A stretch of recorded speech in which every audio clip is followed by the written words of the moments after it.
So they were okay with everything he did until they found out he kept $5 million. On today's Top Shelf Tuesday edition of the Odd Coaches Podcast, Dr. Adams and Coach Francis discuss Dan Snyder's NFL ownership future, the NFL developing minority candidates, as well as off-season QB and contract news. Welcome to today's show. Dr. Keith Adams is the president of the CKA Save Project, a nonprofit organization designed to assist student athletes and the people who work with them through educational and professional development. He is a career academic and athletic leader with close to 30 years of experience on the high school and college levels.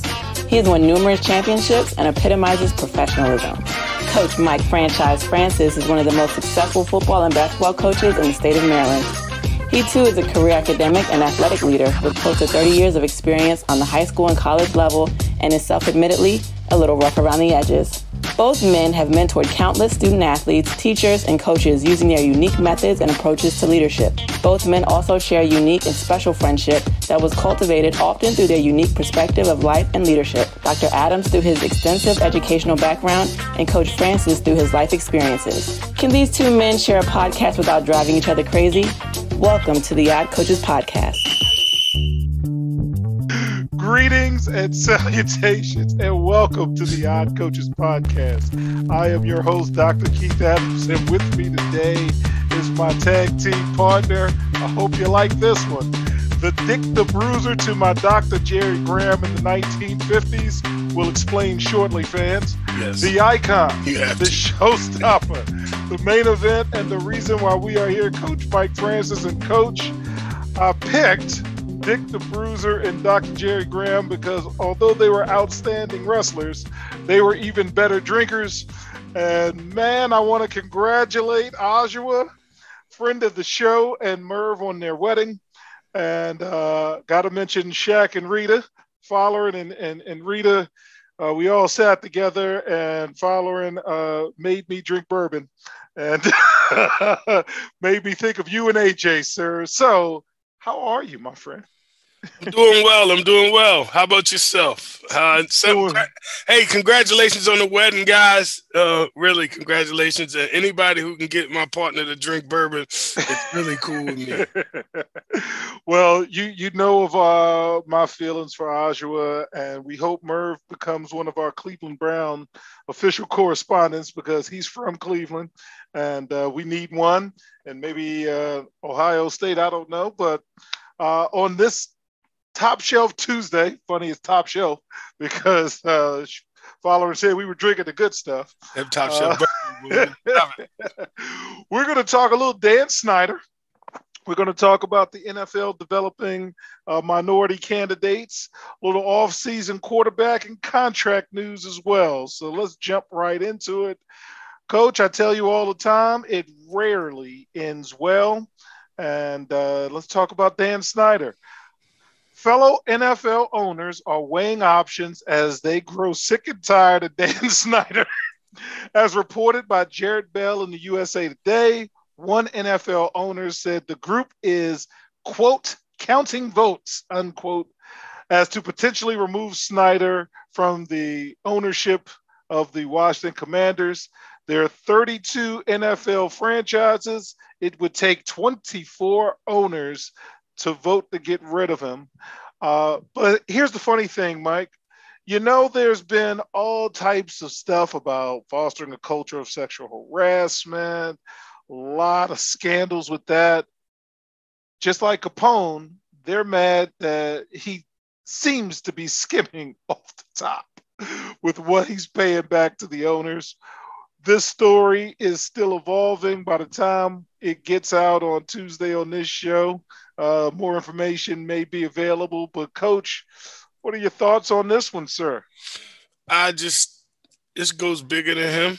As far as my thoughts when I first heard about this, I'm thinking to myself, let's look at the actions, routines, the circle he's around, the habits of all these owners. He's not the first one to display these kind of things. So the fact that they want to vote to get him out really is something now, but I think maybe it needs to be a deeper dive into more owners when it comes to this. Maybe there's a reason why we're having so many issues in so many organizations. Maybe people just aren't talking about it like with this. So they were okay with everything he did until they found out he kept $5 million. Like that. You know what I mean? Wait a minute. You can keep the girl's passport. You can hijack people. You can kidnap them. You can send them on cruises with dirty old men to help sell your season tickets and advertising. But wait a minute, $5 million? Whoa. We got to get rid of you. You taking money from us? Yeah, that don't sit well with me. Well, we will keep track of it as we always have. But as I told our listeners early, when I heard that there was a congressional investigation, the last time that happened was Carolina Panthers former owner Jerry Richardson, and that's why he is the former owner. And again, it rarely ends well, but we're going to move on. How should we take this, Coach? And we're going to take this bit by bit, and I do want your commentary on it. So Kansas City Chiefs offensive coordinator Eric Bieniemy and Tampa Bay Buccaneers offensive coordinator Byron Leftwich are among the more than 60 diverse head coach and general manager candidates slated to attend the inaugural Coach and Front Office Accelerator Program at the NFL spring meetings in Atlanta. Each NFL team nominated at least one candidate to attend the 2-day program, which is scheduled to take place in concert with the NFL meetings. There are also 2 women from clubs that will attend. So let me tell you the goal of the program and then get your initial reaction. So the goal of the program is to get minority candidates for head coach and GM openings FaceTime with the league's highest ranking decision makers. The idea grew from feedback from the league's diversity committee received at the NFL Combine, Scouting Combine. And of course, to avoid tampering, no job interviews or hiring is allowed. This is more of a getting to know you initiative that should help both candidates and owners in the future. What do we think about this, man? 2 things. Number one, if you can nominate one, you can hire one. That's my opinion. That's where I'm coming from. Like, who you nominating? If it's somebody you feel is good enough to be nominated, that person should also be considered seriously enough for the job, in my opinion. Like, you're gonna nominate, but you won't hire. You know, I feel bad for Eric Bieniemy and Brian Leftwich that they have to go through this. When it comes to FaceTime, this was created for FaceTime. So are you saying the other guys who have been hired over them have gotten FaceTime with owners? And if they did, how, when, and why weren't these guys invited? That speaks to the problem itself. That right there shows a difference in discrepancy in the hiring procedures. Yes. Which if you got to plan a whole 2-day event for owners to you to see owners, that is the problem. The owners need to step up and take a problem. And to hell with tampering. I don't care about no damn tampering. Tamper all you want if you're going to hire somebody. Why you have to tamper? Why speaking to somebody else about your head coach position? Why is that tampering? Mm-hmm. You know why? Because they lose it. You want to keep them where they're at. You don't want to see them excel or get them a high job or be a head coach. And that's whole bullshit around the owners. Yeah, so it goes to the why they're doing this. The NFL move to address inequity in hiring comes from the lawsuit filed by Brian Flores against the NFL and 3 teams, including the Dolphins in February, alleging discriminatory actions in the interview process and his firing. 2 other coaches, Steve Wilkes and Ray Horton, have since added their name. And in each of the past 4 years, Bieniemy has been interviewed for head coaching jobs, including this past year with the Broncos and the Saints. Leftwich was a candidate for the head coaching job of Jacksonville, Chicago, and New Orleans. So this is just like the Rooney Rule. Look, Judge, look what we did. Can't sue us. We had them there for 2 days. They can't get the job. Oh, well, that's all it is. This is just checking boxes. Yeah, for me, and this will close the first segment, we talk about getting to the table a lot, and it's really hard to get to the table. So you have to, I hate to say it, but you got to go and you got to show. And you got to shake your hands, you got to kiss your babies, and darn, it's just so hard. and there's only 32 teams, and it's hard to get jobs as it is. I don't want to have to do more than they have to do to get the same job. Yeah. Dr. Richard Lapchick with the Institute of Sport and Social Justice releases an annual report every year. And it's the same thing in the NFL. It's the same thing in major college athletics. It's hard to get minority candidates these jobs. So, continue to fight the good fight, folks. And on that, we'll be right back after this short break. Why should student athletes use the CKA SAVE Project academic and athletic consulting services? Over the past 15 to 20 years, colleges, universities, professional sports teams, business organizations, and others have increased their use of consulting services to improve their decision-making processes and results. Over the same time, the athletic and academic landscape has changed for high school and college student athletes as the NCAA has raised initial academic eligibility requirements for student athletes while decreasing the number of transfer restrictions. Former college student athletes have noted that they were academic and athletically unprepared for the rigors of college. Let the CKA SAVE Project's close to 30 years of academic and athletic experience help guide student athletes to increase success as we work to help student athletes achieve the goal of obtaining a college degree. For more information, contact Dr. Keith Adams by email at cka@ckasaveproject.org.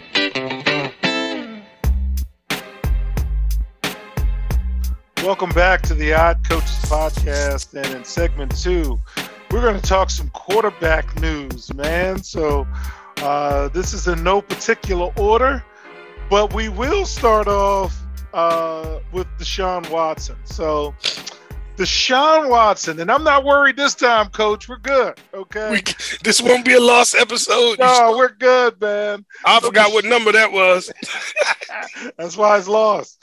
So he's met with NFL investigators. He's hung out in the Bahamas with his new teammates. And this week, he's going to be under more public scrutiny. Real talk. Some of the women who have accused him of sexual misconduct during massage therapy sessions will be on HBO's Real Sports with Bryant Gumbel. That will be out this week. Per a release from HBO, several women will detail the alleged abuse they suffered and share their reactions to Watson's record-breaking $230 million contract with the Cleveland Browns. The show will air the same day we are on. It will air on Tuesday. Watson, who signed with the Browns in March, has denied all wrongdoing. He is facing civil lawsuits from 22 women who allege he has behaved inappropriately while giving them massages. In a recent deposition that became public this week, Watson acknowledged that one of the women were crying at the end of the session. He said he apologized to her via text. Although Watson has not been charged with any criminal complaints, 2 grand juries in Texas declined to indict him. He is facing possible punishment for the NFL. And to close for our tag off to you, his lawyer, Rusty Hardin, expects the NFL to make their decision in June or July, and no settlement talks are in the offing for the civil suits. Mike, how are we thinking about this? Can we get this over with? Is the guy going to be suspended? Is he not? I think right now you're starting to play along too much. I think it's unfair to him. I think it's unfair to the organization. I think it's unfair to the women that were involved. It's like we're just stringing this along, hoping it'll go away. I don't like the time it's taking to do this. If the guy did what he did or alleged whatever he did, please bring him to a resolution of this, whether he's going to be suspended, whether he's going to be charged. Like, I just think it's been a long, drawn-out thing. Now, the longer it goes, it's better for him, but still, that's not right for those women who suffered, whatever it may be, number one. Number two, really, Bryant Gumbel? Really? Real Sports really? Dives in deep with a lot of topics historically. Really? That show has really dived into a lot of topics. So where was they last when it happened? Is this a follow-up story? I don't think it's a follow-up story. So it's an original. That's my point. Yeah, but hearing from the women directly, it's going to be challenging. So why didn't they reach out before? I do not know, and I don't have HBO or HBO Max. Me neither. No and budget production, so part of the reason I don't too. I will definitely follow any reaction to that, and we'll talk about it on upcoming shows. And speaking of talking about it, Baker. So Cleveland still has Baker Mayfield on their roster even after trading for Deshaun Watson. There's speculation that the Browns could keep Baker and have him start while Watson serves any potential suspensions that may or may not happen. Both the Seahawks and Panthers have not yet ruled out making a play for Baker. Mike, what's going on with Baker, sir? What do you think?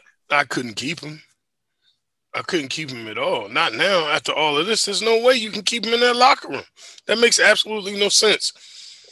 You go out and put this guy ahead of him. Plus, he's been on TV with his interviews and everything. Like, I can't do that. You can't, they say you can't have two queens in one house or one castle, just like you can't have two kings. Like, we can't do that. Plus, Baker's teammates spoke out against him at some point, right? Did you see a couple of those interviews? No, actually, I did not see the teammates speaking out, but that's an $18 million hit. Okay, let's say this. Maybe they didn't speak out against him, but they sure as hell didn't speak out for him. Right. The lack thereof. So, no, I can't do that. I can't keep him. I'm sorry. I can't keep him. Not that I don't like him. I really like him.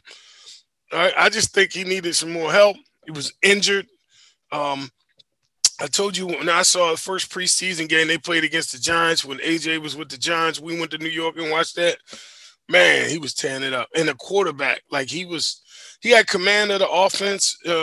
Couple late throws, but that's because the speed of the game had changed. But other than that, I really like Baker. Well, I don't like that $18.9 million hit, and I will be counter to my partner. Come on in, and the water's fine, sir. Because we will allow the process to take care of itself. And I need him to play in the preseason. I need to get him off my roster. I need to get that $18 million out. So he's going to have 3 showcase games, and that's what I'll tell him. Look, so you're saying somebody going to get hurt, and you're going somebody always going to get hurt. Not for long, man. And you're going to sell a dude. And you're going to sell a dude out. Yep. Sorry. This is a business. You ain't too far gone to know that. All right. Oh, yeah. Just like your old man. No. Like father, like son. Hey, lay off that. I love that movie, man. All right. Trey Lance. I was about to say Trey Lawrence. So the San Francisco 49ers still got a quarterback issue. George Kittle likes the kid. Trey Lance. Kittle, according to reports, feels that the 49ers will be fine with Trey Lance under center. Kittle said, I thought Trey took a bunch of steps forward. And he said that on the Pat McAfee show, and Pat's making some money, so I need Pat's agent. He also praised Jimmy Garoppolo, so George is just trying to get the ball thrown to him. And this is why I wanted to pause on Trey Lance and Jimmy Garoppolo.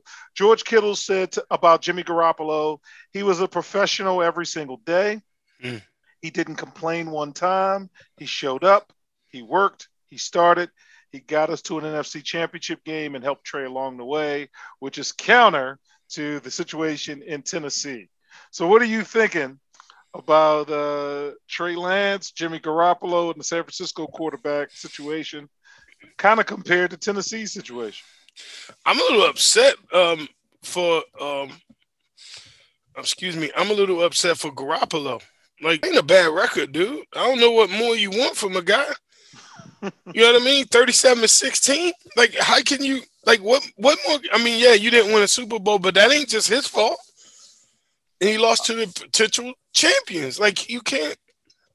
So you go draft the guy behind him, but you don't change what may have cost you to lose the game. Do you really think Jimmy G's the reason they lost that game?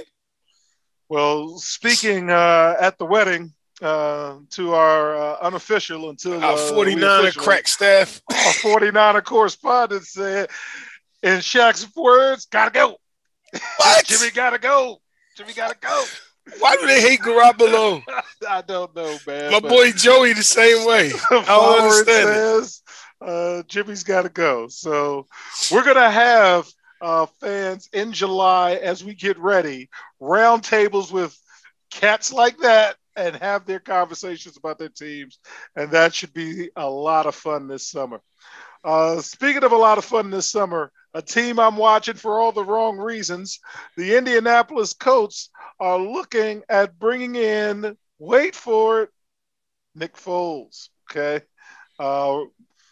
Having Matt Ryan and Nick Foles in your quarterback room, a lot of experience. You got Frank Wright, master of the college comeback and the NFL greatest comebacks. What are you thinking about if Nick Foles goes to the Colts, sir? I'm not even thinking about it. I'm gonna be honest with you. I don't see that making a difference for the Colts to be a AFC division championship team. Just like Matt Ryan going there ain't gonna make a difference either. So, oh man, I think Matt's gonna do it, man. Matty Ice, this is a cold call, baby. All right, Mac the Knife, the Athletics, Jeff Howe. Put your $10 on that. Yeah, I probably will. But the Athletic does good work. I think I got to invest in a subscription to the Athletic because there's a lot of good reporting coming out of there. So I got to keep an eye on that. But they report that the Patriots coaches are ecstatic about Matt Jones's development and his offseason dedication. So he spent a lot of hours working at Gillette Stadium, often beating the coaching staff into the building to get a jump start on film study. He's taken ownership of the offense, willing to vouch for plays and concepts that he likes, and pump the brakes on things that haven't worked. But he's working with Joe Judge, and Joe Judge is the former Giants coach, and Danny Dimes really didn't develop under Joe Judge very well. So what are you thinking? Is Mac on the way to having a great season? I don't know if he's on the way to having a great season, but it can't never hurt putting in that extra work and actually trying to go in and find out, exactly what you're trying to get done from the coach's standpoint. The better you have a concept of what the coaches are looking at or want to see, the easier it'll make your job as the quarterback and make your transition, not transition, but it improve you as a player when you're playing in the NFL. You can never watch too much film and you never watch too many reads like you talk about, the heyday of the Ravens, and all you hear Ray Lewis and Ed Reed talk about is their film study. Like guys come over their house. Secondary was at Ed's house, and linebackers in front seven might have been at Ray's house, but they dominated. And all they did was watch film. They knew everything you're going to do. And young players, that is one thing that I haven't seen enough of in terms of just the conversations that I have with student athletes in terms of the studying. Yes, the weight room's important. Yes, 7-on-7 or AAU or whatever you're playing all has its role. But man, that study is something. And you mentioned Ed Reed.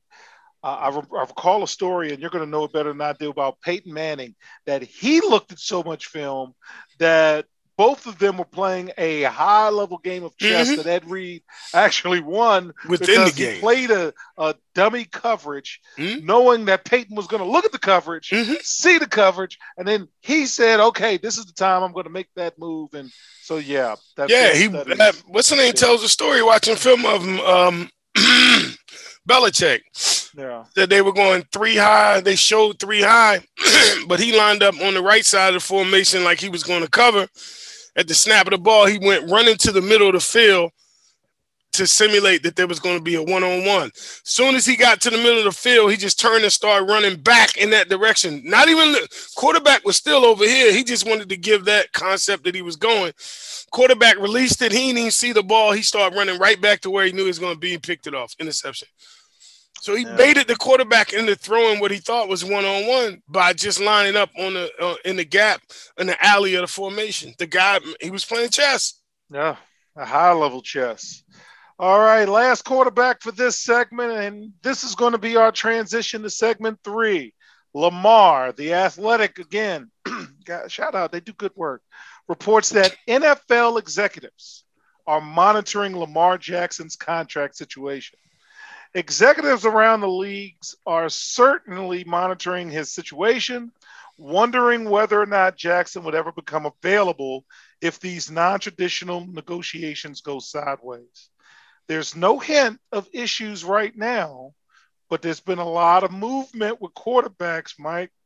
And the Ravens have Jackson, I believe, at worst, he could play under the franchise tag for next year because he's at the end of his rookie deal, and the franchise tag will land him $31 million. And I think that's going to be higher with the average salaries going up.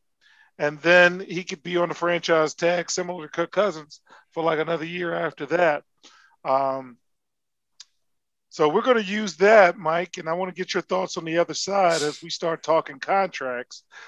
So when we get back on the Odd Coaches podcast, we're going to talk about, for the love of money, would you or won't you pay these guys? And we will start off with Lamar and have some fun with that, and we'll be right back on the Odd Coaches podcast. Dr. Keith Adams, president of the CKA Save Project's book, Finding the Balance, My Personal Journey to Academic and Athletic Success, is now available for purchase. The book serves as both a memoir of Dr. Adams' 30-year academic and athletic career, as well as an instructional guide to assist student-athletes, parents, coaches, teachers, and administrators navigate through the challenges of finding a better balance between academic and athletic success. The book includes numerous personal stories and anecdotes from Dr. Adams, along with numerous former players and colleagues, including former George Mason standout Follering Campbell.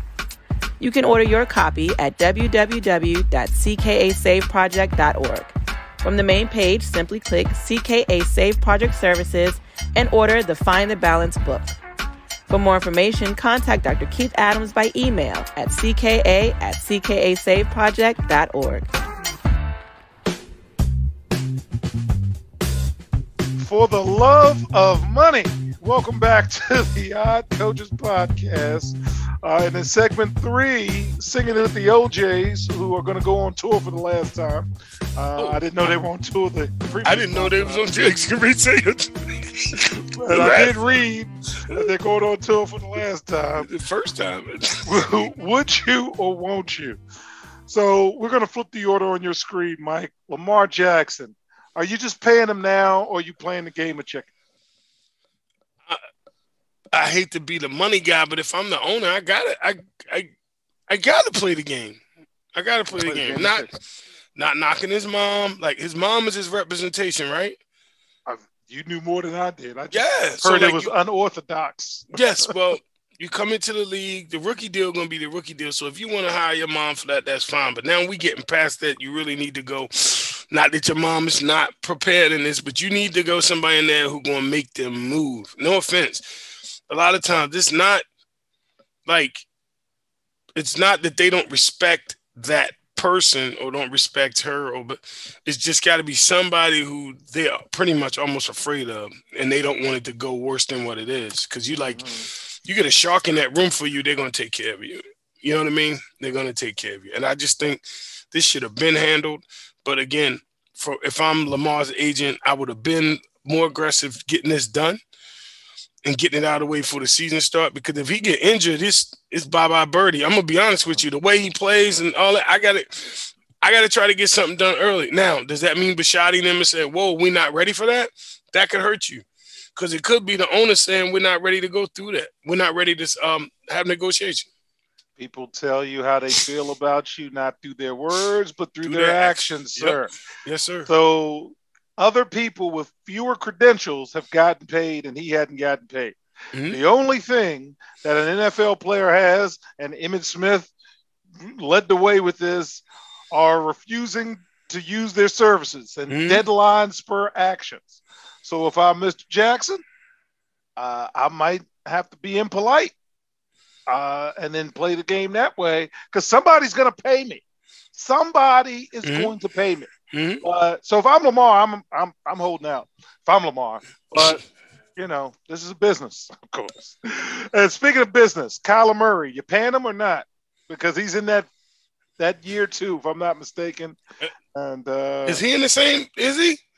If not, he's coming up on it, and I think he is on his rookie deal. Ooh. I think he is on his rookie deal. This is the last year, if I'm not mistaken. All them distractions, you know me, you know my mom, you know my. Remember, the part of that boo-boo face was he wasn't getting that loot.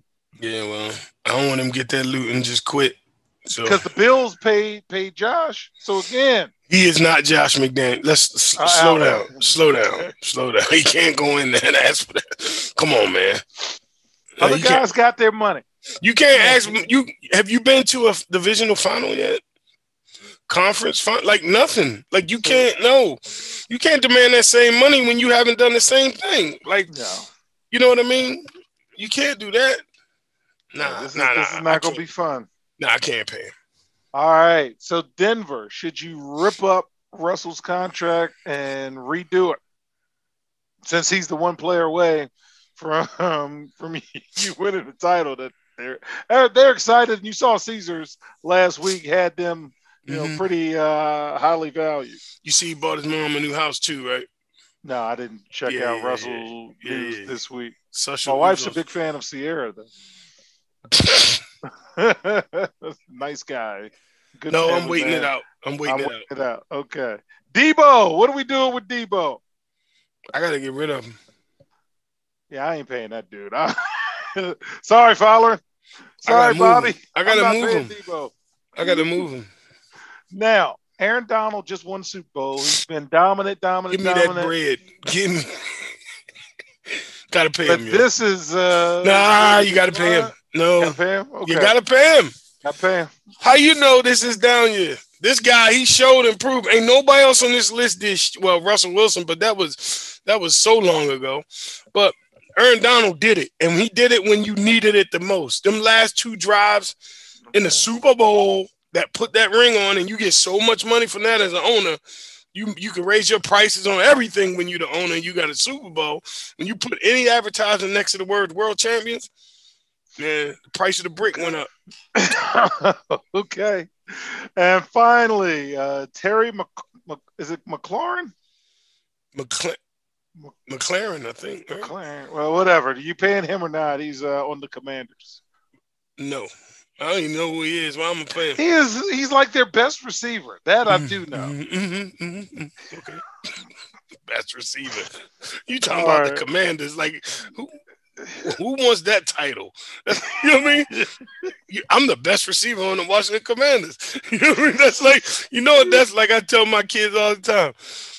The highest grade of everybody who failed the test. I don't give a shit about that. I got a 59. I don't give a shit about 59. Oh, man. Still failed the test, dummy. All right. And to close our show today, I'm feeling really bad about this, but that's why the NFL is called Not for Long. An MRI has revealed that former Chicago Bears running back Tarik Cohen suffered a ruptured Achilles tendon during a training session being live streamed on Instagram. This guy's just had a lot of bad luck. The Bears released him because of a lot of injury issues. He grabbed the back of his leg during the workout, and he's doing the workout on Instagram so owners and coaches and stuff can see him play. He played 3 full seasons with Chicago, but only made it 3 games before tearing knee ligaments. He's a 4th-round draft pick, so I don't think he has generational wealth. Had a good rookie year, but again, I paused on this story, Mike, because so many folks push all their eggs into that NFL basket. Their NFL basket. And again, I don't know his situation, if he's graduated or not. And this was just a case of, man, he's putting in the work, trying to get attention to himself. That Achilles injury is a tough one. And he was already a marginal roster type player. So any thoughts on that before we wrap up? Some things to think about outside of that. This is where the NFL could do a better job as far as counseling, because you're talking about you're setting up for a deep depression here, to be honest with you. That's what this is. When you got a career change, which is, they say that those are the most stressful times of, for human beings is dealing with like spouse divorce, career change, where you lose a job, things like that. And then this guy can't do what he's been doing since he was probably 6 years old. He's going to have to transition. He's going to have to look at other avenues to earn a living, to be honest with you. And, you know, because he looks like you and I, he can't get a contract with Fox Sports as an analyst before he even retires, or whoever it may be, like some people who are currently playing and they already got a deal waiting for him. That don't happen. So we got to be able to devote some money and invest in counseling and career counseling, as well as mental counseling with depression, and dealing with change, because change is the only thing that's constant. But a lot of people don't know how to deal with it. The coping skills aren't there. And I feel bad for him, but it just seems like it's just not meant to be. And that's where he has to commit himself to not just rehab, but actually restructuring who he is. Like you said, did he get a degree? I don't know. I think he went to A&T. But when I saw that, and it wasn't just about him, we've had conversation show after show, on the air, off the air, about what are we getting out of all of the time and the effort that we put in. We've got parents traveling the country, spending more money than the scholarship would be itself. And what are we doing with that? So I wish him the best in his rehab. I talk about finding the balance every day of my life, and I hope he does have, you know, other options, but that's going to be a grueling rehab. But yes, you can come back from an Achilles. It's not a career ender, but the NFL is just tough, man. And every year there's always somebody, you know, just chomping at the bit there. So any last thoughts before we wrap up, sir? It's just sending best wishes to Tariq Cohen, and going to NCAA, he had to have something on the brain, you know, at some point, to be honest with you. So let's hope maybe he gets involved in coaching or something like that, and continue to let his degree work for him, if he has one. If he has one.